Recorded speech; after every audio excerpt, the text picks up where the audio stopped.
தென்காசி மாவட்டம் புளியம்பட்டி ஊராட்சி ஒன்றிய தொடக்கப்பள்ளியில் இடைநிலை ஆசிரியராக பணியாற்றும் தங்கராஜுக்கு தேசிய நல்லாசிரியர் விருது அறிவிக்கப்பட்டுள்ளது.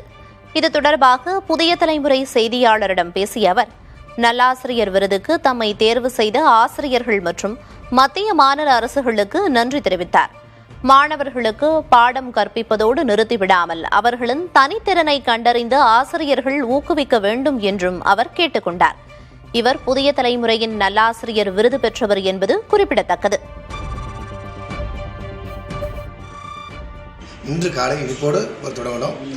அந்த நிகழ்வுக்கு காரணம் என்னன்னா, என்னுடைய ஊர் பொறுத்த மாணவர்கள், மக்கள்கள், அடுத்து என்னுடைய தலைமை, எல்லா நிகழ்வுகளையும் நம்ம என்ன செய்யணும், உடனுக்குடன் பதிவேற்றம் செய்யப்படும் பொழுது அதை பார்த்த மக்கள், பிற பள்ளிகள் எங்களுடைய பள்ளி கற்பித்தல் முறைகளை பின்பற்றி அந்த பள்ளியும் நிறைய பள்ளிகளுக்கு நான் உதவி செஞ்சுருக்கேன்.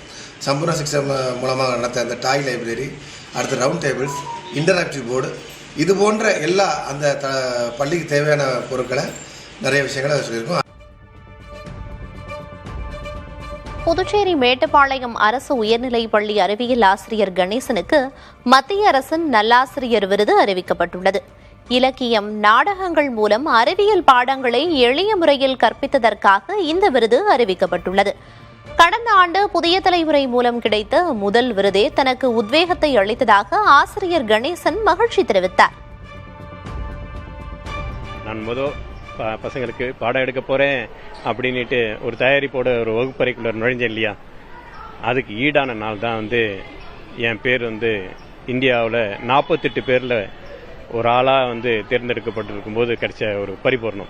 இது எப்போதுமே ஆசிரியர்களுக்கு அங்கீகாரம் அப்படிங்கிறது ஒரு மிகப்பெரிய பூஸ்ட், ஒரு டானிக் மாதிரி.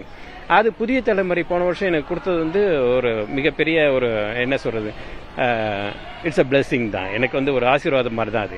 அவங்க என்ன முதல்ல அடையாளம் கண்டு என்னை அவ்வளோ ஒரு கொண்டாட்டமாக என்னை அவர்கள் பாராட்டி மகிழ்ந்தது, அவர்கள் மகிழ்ந்தது எனக்கு உண்மையிலே மறக்க முடியாத ஒரு தருணம் அது.